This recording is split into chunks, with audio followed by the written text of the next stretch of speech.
The Aaron's AA team makes getting the name brand furniture, electronics, and appliances you need easy and affordable. We're talking top brands like HP, Samsung, GE, Beautyrest, and so many more. Take them home today, then make low monthly payments until they're yours for good. Aaron's great rent-to-own deals even come with easy approvals and free delivery. That's Aaron's, the rent-to-own power of the AA team. The following podcast is not affiliated with the developers who have created the games being reviewed. The reviews are solely the opinions of the hosts, to be used to make an educated decision on what games to download and play.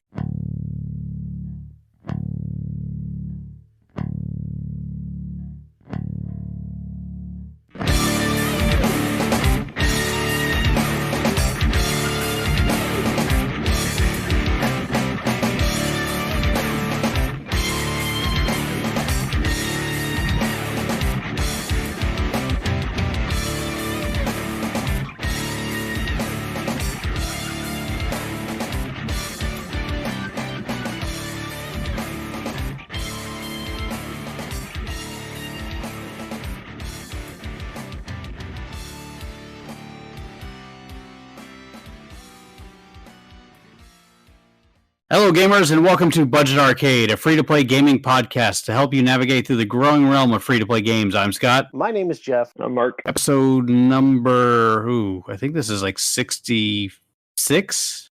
I lost it since I had to change out the hard drive. I don't have the numbers anymore. We'll go with 66. Sure. Yeah, I think it's 66. And what was this week's game, Mark? This week we played 3-on-3 Freestyle. It's developed by Joy City Corporation. And you may know them from other titles, which are all mobile titles. Hero Ball Z, Gunship Battle, something, and Pirates of the Caribbean, Tides of War. This is their only console game, or their first and only console game, and they are a Korean developer, which may explain some other issues they have in the game. It was released originally for the PS4, Xbox One, the PC, and was released on December 6, 2016. It's a basketball game. So you might notice that Mark's tone is a lot more subdued this week. Pretty sure it's because he had to play Freestyle 3-on-3. Oh, it was a good time. Yeah. Gameplay. So like Mark said, this is definitely a basketball game. It is 3-on-3, go figure. But you really only control one player. So don't think of it as an NBA Jam, because that game is good. This game is about you playing one position on a team of three against another team of three. There are other versions of basketball in here, but that's really the core gameplay. So you pick your baller from a couple of free ones, and we'll get to more of them once we jump over the paywall. And you jump into a game, and I queued up with some other random players. So every player on the court, at least as far as I could tell, was controlled by an actual person somewhere. And you play basketball, and you play in what I think are like 2 to 3 minute not quarters, but halves. And when time runs out, the team with the highest score wins. It is traditional half-court basketball, so there isn't any running up and down the court. When the other team rebounds the ball, they need to clear it by going beyond the three-point, dribbling and trying to score again.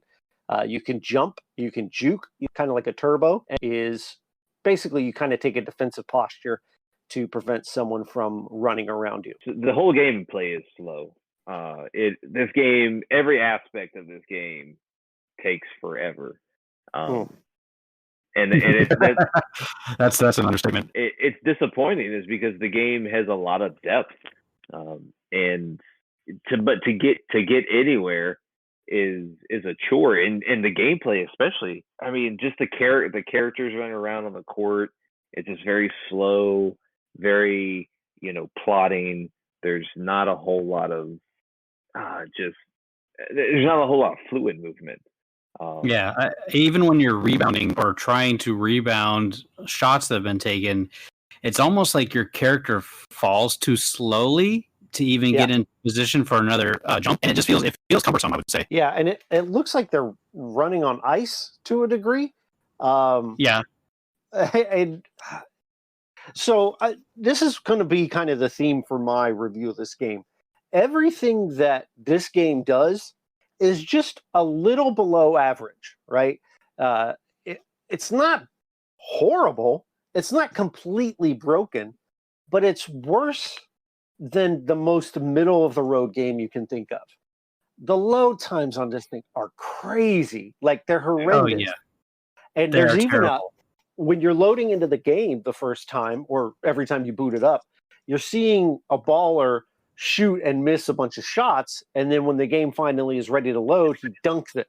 And it takes forever. He's horrible at basketball because the load screens take eons. I read an article on this game, and I don't think it was a review, but it touched on that this game is the way it is because of the game engine, and it runs on the Unreal game engine, and it looks good.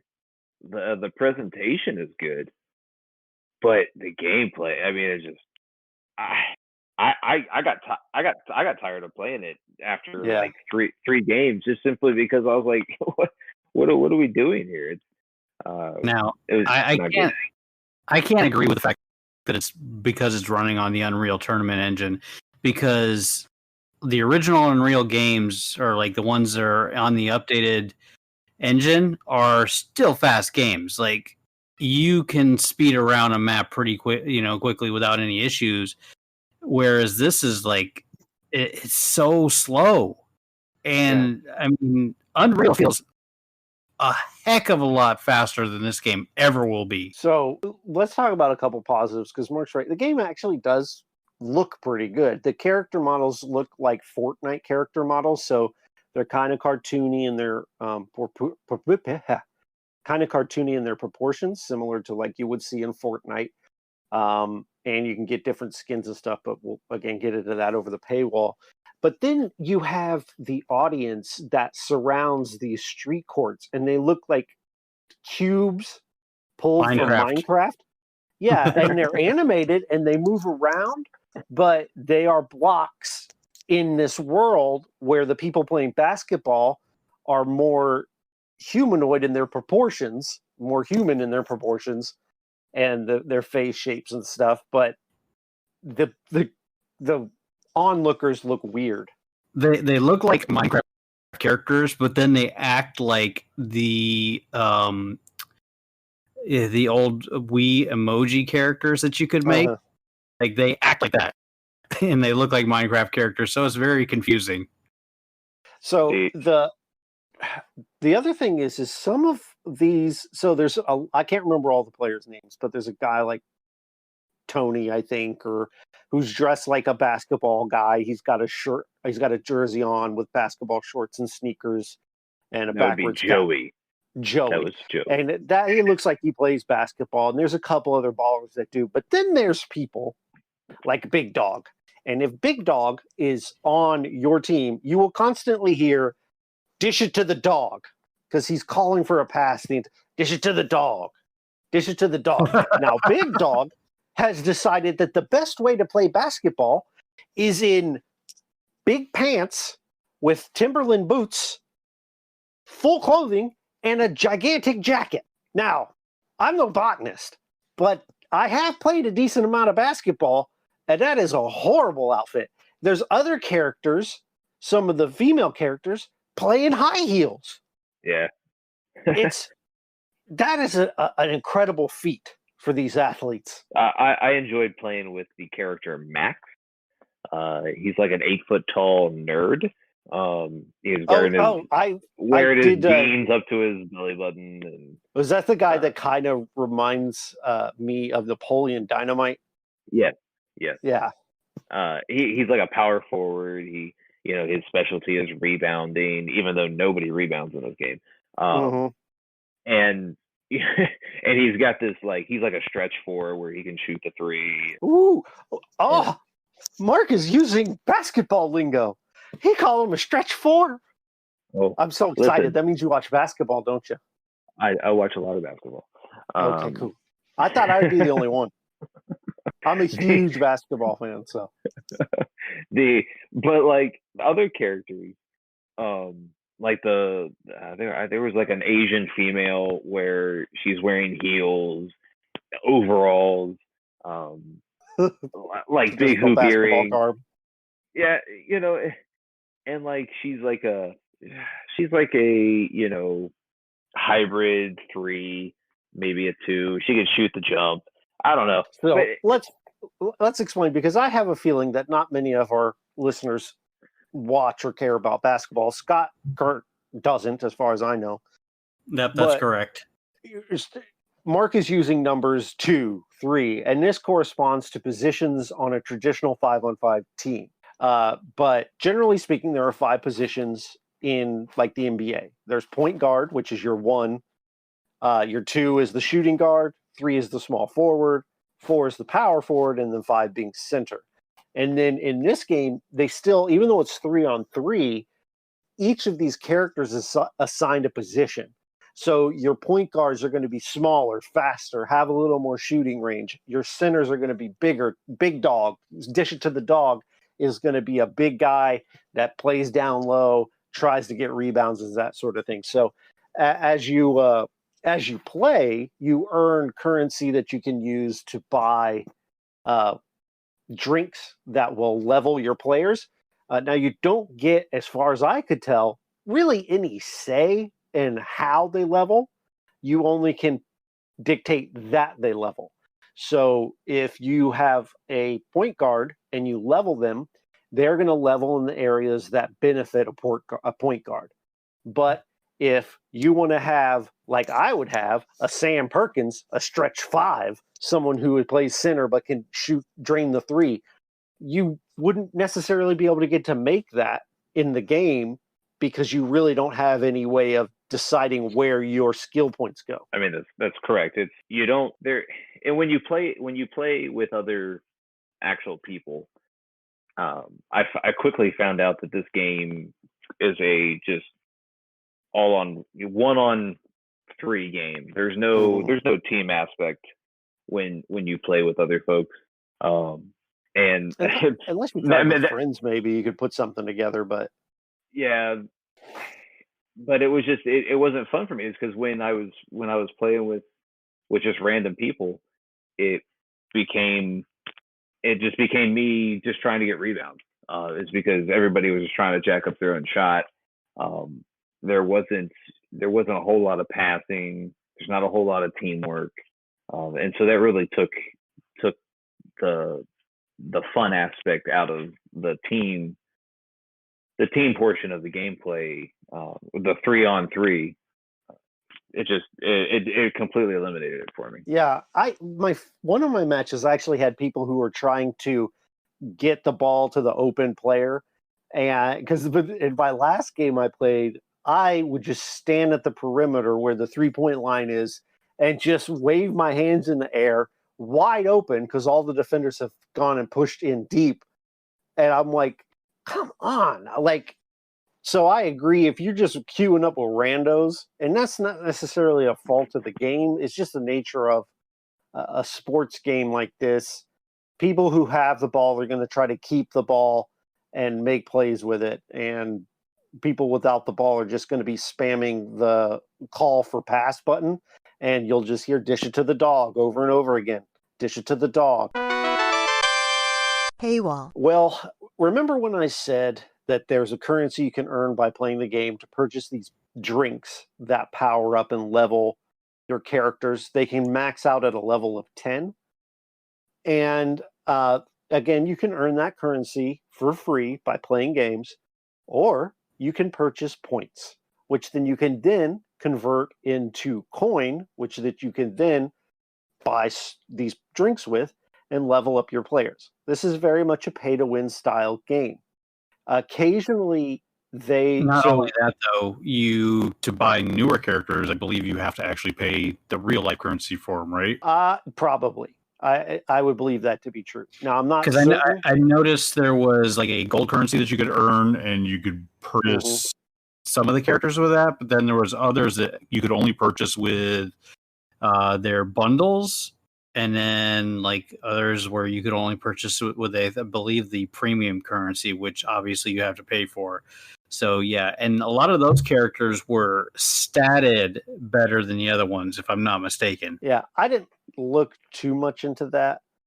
Now, what will happen though, you will, similar to like a MOBA would do, like a Smite, some of these characters will be free that you can play as, and they are max leveled. So there was a guy, and some of these are contrived. Like the character that was free this week was a guy that looked like Agent 47 from the Hitman series. Yes. And he was fully statted, and so I was playing as him, and he even talks with that gravelly tone and threatens people. So he's pulled right out of, like, there's a lot of characters here that are reminiscent of other characters.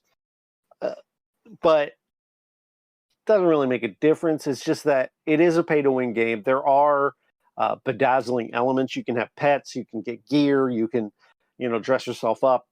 But the big bad problem is if you want a fully statted character, you can get it for free by grinding, but there are those that will be able to just go ahead and buy what they want, turn their character all the way up to 10 and keep playing. Now, granted, all the characters have level 10 ceilings, and from what I could tell, it wouldn't take that long. Like, if you really like the game, it probably wouldn't take you too long to grind one character to a level 10. But the thing is that this game is trying to push you to play a position that makes sense based on what your team is playing. So if you've got a center or a power forward, you probably want to go ahead and have a guard.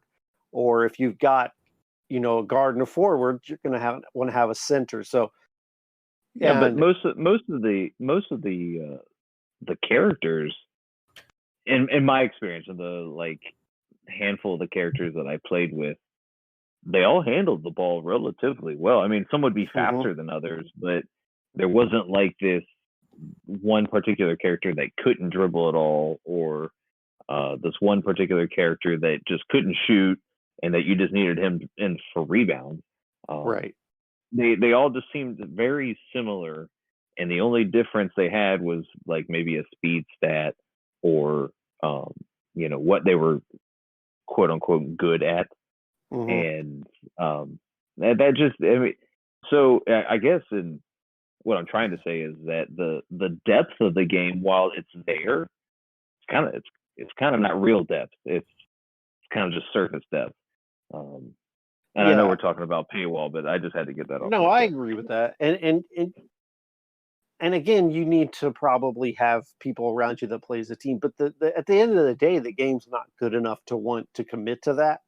Right. The on-court basketball, while functional, like, it could be worse for sure. Like, I could score and I could get free and you can set picks. The gameplay is just not fun enough, and it's not intuitive enough, and it's not satisfying enough. Like, when you play NBA 2K and you pull up for a 3-pointer and you release it at the right time, it just feels satisfying. You don't get that here. And plus, the Hitman character, he doesn't even take a jumper. When, like, Mark, he kind of just does a flat-footed shot, even from range. But I mean, he is wearing loafers. Yeah, well, and then there's the one that wears high heels, and she's driving the lane and everything. But I'm kind of run out of. How about the bunny-eared guy, like the old wizard? The tutorial wizard that in like fantasy games that shows you how to do everything. Yeah. Oh my god! I tried to do some of his tutorials and couldn't get any of them off. Like, I did the rebound and maybe caught 2 rebounds. It was so bad.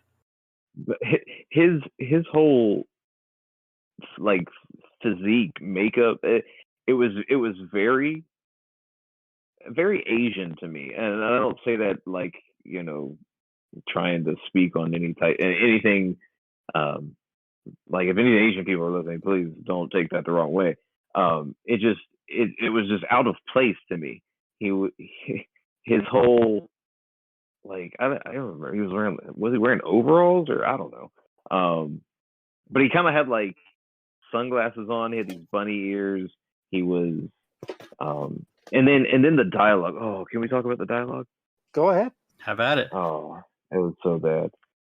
So one of the actual like sentences that was on the screen, because the subtitles, when this guy was talking, he was talking about rebounding, and he says, and I quote, "Rebound is the skill to catch bound ball." And like, I saw that and I was like, huh, that's a weird typo. And then it happened again. And then it kept happening. And I'm like, wait, does this game not go through a vetting, like an editing? He's a wizard.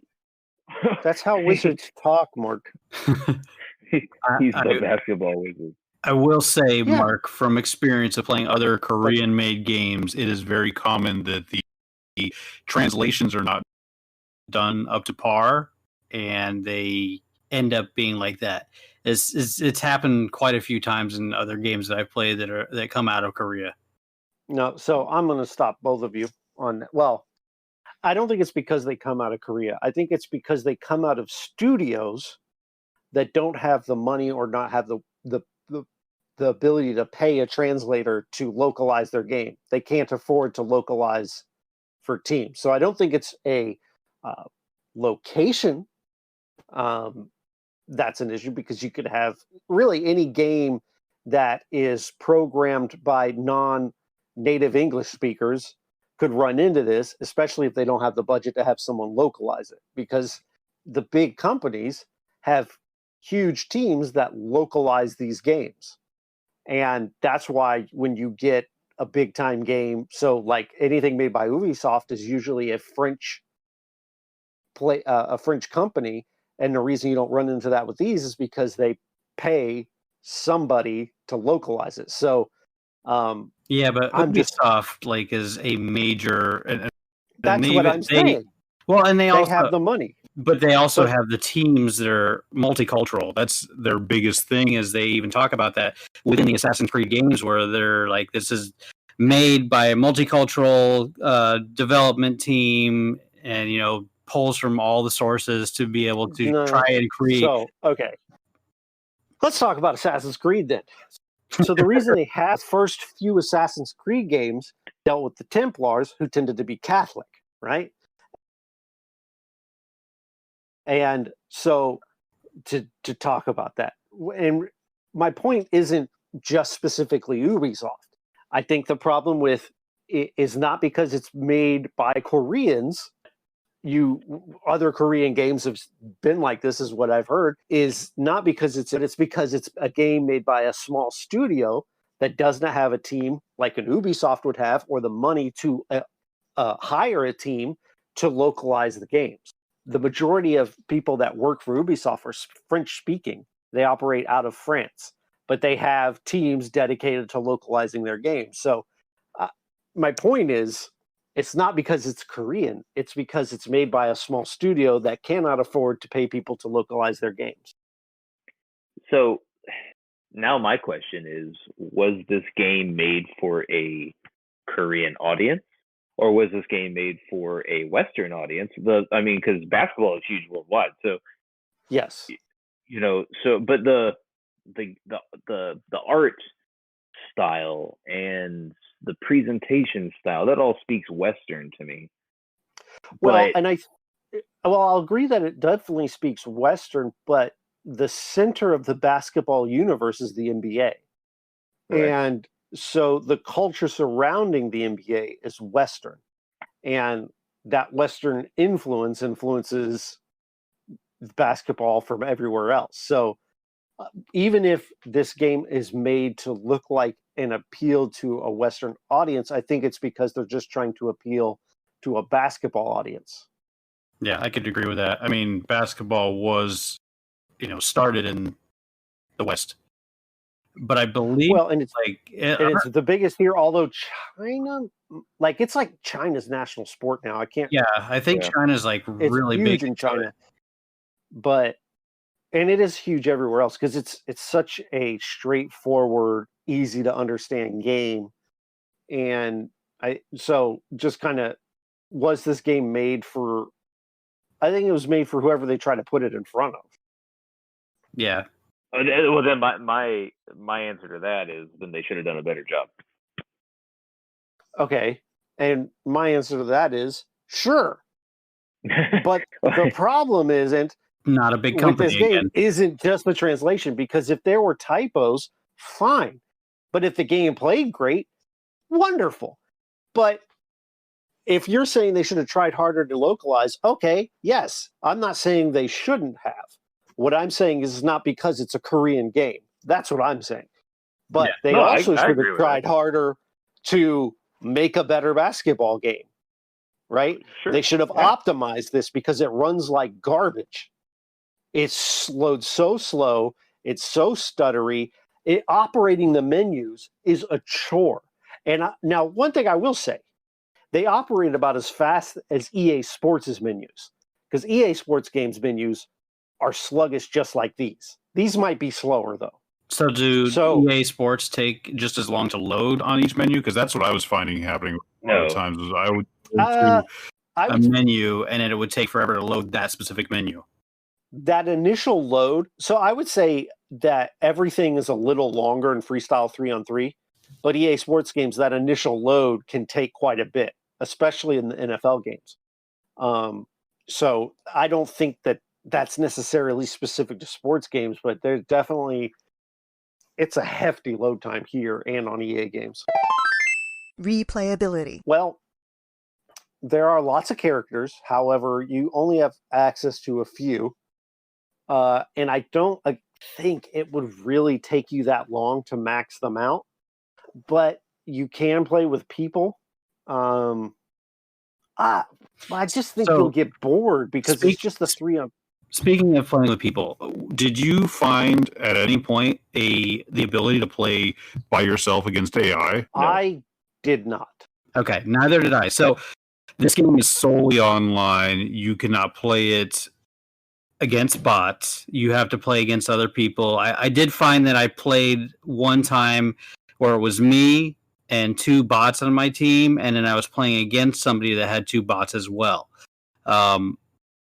And I know that Mark had an issue where he couldn't play it on Xbox online because he didn't have Xbox Live Gold at the time. Mark, did you try to play this on... Shout out to Angry Ginger 24 in the Discord. Yes. Well, so Angry Ginger 24, extra shout out to him because he's actually the one who purchased the hard drive for me to be able to fix the laptop so I can edit the next episodes going forward. So extra shout out to him on that. Okay, but damn. Anyways, back to, so this is available on PS4. Mark, did you attempt to play it on that at all? No, I just played strictly on Xbox One. Okay, so I imagine it's probably the same issue, whereas if you don't have the PS4's online service, you probably can't play against people with this game at all there either. I'm not sure about that. I don't, because my understanding is and again, this is not 100%, but I think that might just be the case on Xbox. Okay, so Xbox, you have to have the online service to be able to play online. It's not this. You definitely do on Xbox. It may or may not be true on PS4. Mark, you'd be the expert on this. I can't speak to it because I didn't try to. I do believe that PlayStation, generally speaking, allows you to play free-to-play games online. I can't verify that necessarily. But I'm just saying that may not be true. You'd have to test it to find out. Judgment. At the end of each episode, we decide whether a game receives our approval or not, and it's our basic thumbs up or thumbs down. Mark, what do you say about this game? Thumbs up or thumbs down? Thumbs down. It's not good. There are other basketball games out there that, while yes, this is free to play and you don't have to spend any money on it initially to to get anywhere.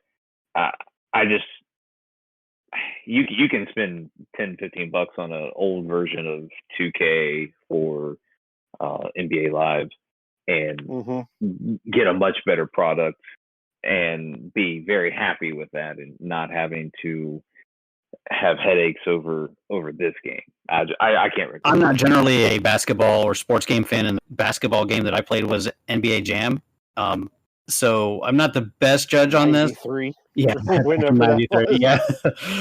So I'm not really the best judge on this type of game, although the load times are so bad and the lack of single player mode, I definitely have to give it a thumbs down. It's not for me, and I don't think it's for other people because of how ungodly bad the load times are, and it's just it's horrendous. So it's a thumbs down for me. Jeff? Now, I am a sports game guy. I love sports games. I used to love it got bloated with microtransactions. Please fix your game so I can play it again. I refuse to buy it otherwise. Not that you're listening, but I like the idea of having a 3-on-3 street ball game where you play and level up your character and play with your friends and build squads. The premise is good. Everything, though, is undercooked. This is anything you could point out, with maybe the exception of the graphics, are subpar and will not draw you back in because first things first, you have to sit through a lengthy load screen. So this is definitely not going to get my approval as well. The load screen was so bad at points and times I thought my game froze. Yeah, I did too. Can we, moving forward, can we just have a section of the podcast that's dedicated to Jeff's railing on NBA 2K? I'll do it. And the reason I rail on it and the reason I'm mad at it is because I like it so. What I'm saying is I really like that game. It looks incredible. It plays incredible. But the integrity of the game is transactions. And I can't do it. You can also reach out to us on Twitter at Budget Arcade. That works for Instagram as well. We also have a website, www.budgetarcade.com. If you want to help the podcast financially, there is a link in the show notes, as well as our Patreon that you can join. It's patreon.com/budgetarcade. We also have Budget Arcade apparel that's available through hotkeygaming.com, budget-arcade, and be sure to use the promo code Butt Biscuits. All right. Next week, or next game, we're going to be playing Team Fight Tactics. Yes! Auto chess for Mark. Yep. Elliot, would you like to come back on and play a week auto chess again, an auto battler? Come on back. It's TFT. Let's do it.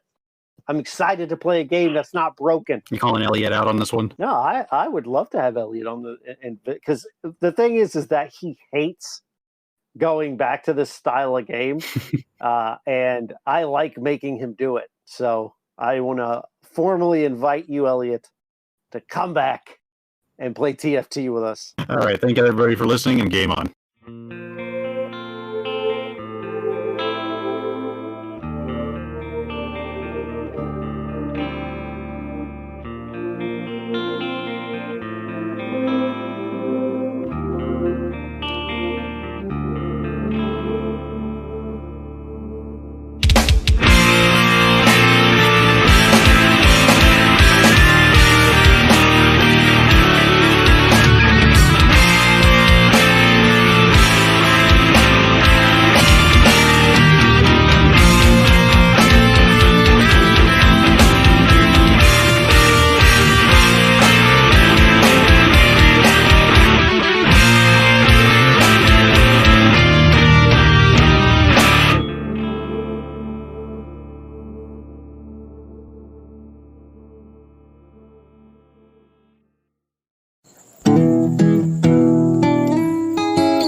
Imagineville Podcast Network. If you have a family relying on your income, you need life insurance. But finding the best quote shouldn't take a lifetime. That's where Policy Genius comes in. In minutes, Policy Genius could save you 50% or more simply by comparing quotes from America's top insurers. Once you apply, the Policy Genius team handles all the paperwork and red tape. To save on life insurance and get protection for you and your family, head to policygenius.com today.